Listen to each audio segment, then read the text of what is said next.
So into the next bit of action, we've got MiniGP 160/50, Travis Shaw, Tyler Humphries and Frankie Watson once again. Bradley Curtis and Hudson Cooper once more with Dan Stevenson in the mix. Now obviously you can ride multiple classes. This is not the FIM category, this is the British Minibikes MiniGP 160 category. Arnie Carr in 7th along with Josh Herring and Lucas King. Then Archie Hooper, Isabel Wingate, who spent most of the race season at the latter stages in the commentary box as much as she's been on the road. Harry Rafferty in P12, Riley Robinson, Thomas Bond and Riley Paisley, and then we have William Round and Leo Hams. So 17 bikes battling away this weekend, and we'll get to see what the British minibike version of MiniGP 160 gets underway with. Hudson Cooper is our onboard man again. It's a little bit busier into the first corner this time. A lot more bikes to play with at the sharp end of MiniGP 160. As up to the first corner, it's been Travis Shaw most of the weekend in terms of pace, but he's not had the start on this occasion. Tyler Humphries is your leader, then Frankie Watson in 2nd place. Bradley Curtis there finds himself in 3rd position in front of Travis Shaw. So Shaw has not had the best of starts. He's all the way down in 4th position, although the timing screen obviously shows that he's in 1st place. Once they go past the timing line again, you can see for yourself the 4 bike is there in P4. So Travis Shaw not getting the best launch on this occasion. Yeah, Travis Shaw's got an onboard camera on in this one as well. This is the onboard camera with Hudson Cooper looking up the inside into the boot, the left-hander. Can't quite get it done. On board with Cooper, that's Lucas King in front of us. He is running in P6 currently, so Cooper in 7th. So Tyler Humphries across the line, then Watson, Curtis, Shaw, Dan Stevenson up to 5th in front of King, Cooper, Herring and Carr. Archie Hooper in P10 for the moment. This is such a competitive class that because it's the British minibikes category rather than the FIM, you've got a lot more riders on the opportunity to move forward. Cooper dives in on Lucas King, gets up at his 6th position, still trying to get his rhythm together after that fall on the formation lap in the FIM race. But it looks to me as though he's finally starting to find his feet again. Just to come back, you've got a few riders in the mix here like Bradley Curtis and Travis Shaw who are in the British class, haven't quite been able to make it to the FIM Road to MotoGP. Certainly would be candidates for it next year though, but this is all about development. It's all about learning your craft and finding all of that extra pace that you need to work your way forward. On board with Cooper again, now hustling down Stevenson. Through the toe of the boot. Power. You've got to be so careful when you get the throttle through that section of the turn. And then back on the straight again, up towards Oblivion and Crook, but that change of the style of that final boot section really has changed the way that they carry the speed through. This is the onboard camera with Travis Shaw. Whoa, it's a little bit more racy watching Bradley Curtis because this is on the bike, not on the helmet.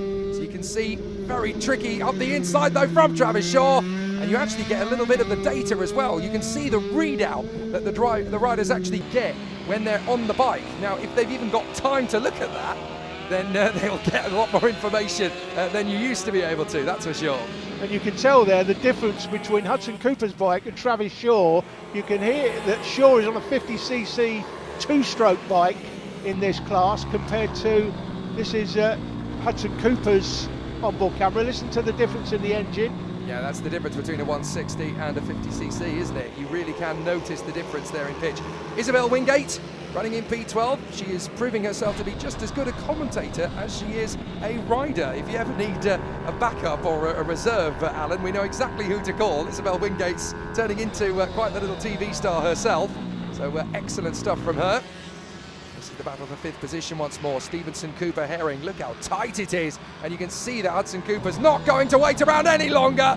Launches the assault on Dan Stevenson into Ashby. Lovely job, but on the exit, got you back, mate. You can't finish off the move unless you know you're going to slam that door shut. And again here at Whilton Mill, looking in that sky, you can see it wants to rain, but for whatever reason, it just isn't doing it. And that's actually causing a little bit of an issue in terms of setup for the riders. I've been talking with them all weekend. They basically said, look, bone dry with sunshine, perfect. Rain, actually we can cope with rain, we can set the bike up. But this middle ground is horrible because you can't quite figure out what to do. Yeah, you can see from the onboard cameras, it's just cloud cover everywhere today, so you're not sure whether there's going to be any rain. The forecast is possibly later on in the day, but at the moment it's fine. Overcast, cloudy, that's the way we like it, certainly as cameramen. It's certainly good for the tyres as well, because in these cooler conditions, you know, the road is not quite so hot, so the tyres can actually operate a little bit better in the cooler conditions. It makes for faster lap times. Frankie Whilton still trying to stay with Tyler Humphries. Travis Shaw now ahead of Bradley Curtis, as we know. Back on board with Cooper. And Stevenson still proving to be a real thorn in the side. Every time Cooper makes a move, Stevenson has got a brilliant response for him, so there's nothing really he can do to overturn the favour. But now look at Travis Shaw, really smarting from that difficult start, down in third position and not able to do much about Bradley Curtis behind him. Can't really shake him off effectively enough yet, and certainly can't get close enough to Humphries and Watson as we ride back on board with Cooper. And look, Stevenson's pulling away on the straights. That's the difficulty. See, Stevenson is clearly faster on the straights, but in the turns, Cooper seems to have the edge. So essentially, it's a stalemate between the two riders at the moment. Back on board here with Cooper, looking up the inside of Dan Stevenson. The man with the onboard camera picked out there. You can see it again, look, as soon as they get into the acceleration zone, Stevenson's able to pull clear of Hudson Cooper. But under braking, Cooper's stronger. In the turns, he is the faster of the two.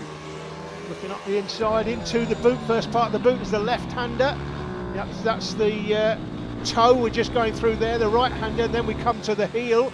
Bit of a more pronounced heel these days with that new tarmac. You see where the new tarmac has been laid down.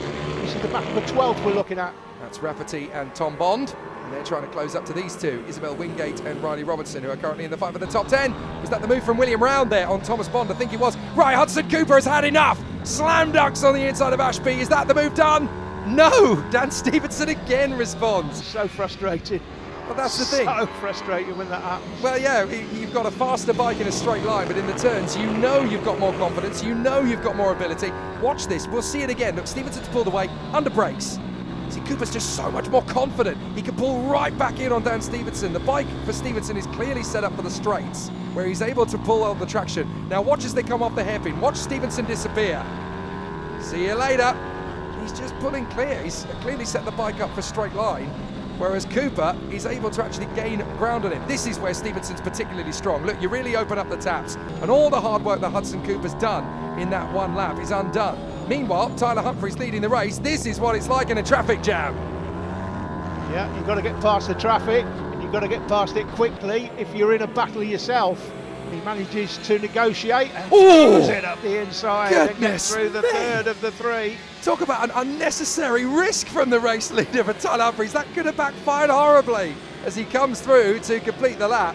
But I tell you what, you can tell the kind of rider that Tyler Humphries is. He doesn't mind taking a risk. He doesn't have to, does he? Yeah, he's a no-nonsense rider, no doubt about it. High quality indeed. And all of the other riders without the sort of experience, the riders he's overtaking there, the back markers, they're not as experienced as him. And they are riders that are looking at him thinking, that's what I want to be like in the next year or so. Tyler Humphries again working his way through the traffic. That's a much more simple move. He's looking for every gap he can. Finally he makes the move there on Isabel Wingate, but does it sensibly this time. So no worries there for Tyler Humphries. Little further on to the race, the last lap is already underway, and Tyler Humphries is just working his way through this battle for 5th position. Has actually managed to get along with Hudson Cooper.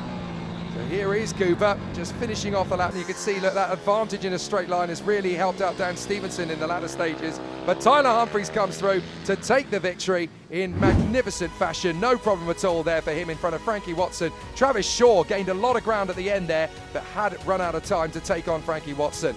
Brad Curtis in 4th in front of Dan Stevenson, Hudson Cooper P6, and then Josh Herring ahead of Lucas King. Archie Hooper in 9th, Riley Robinson coming home in P10. A beautiful ride for Humphries and Watson up front.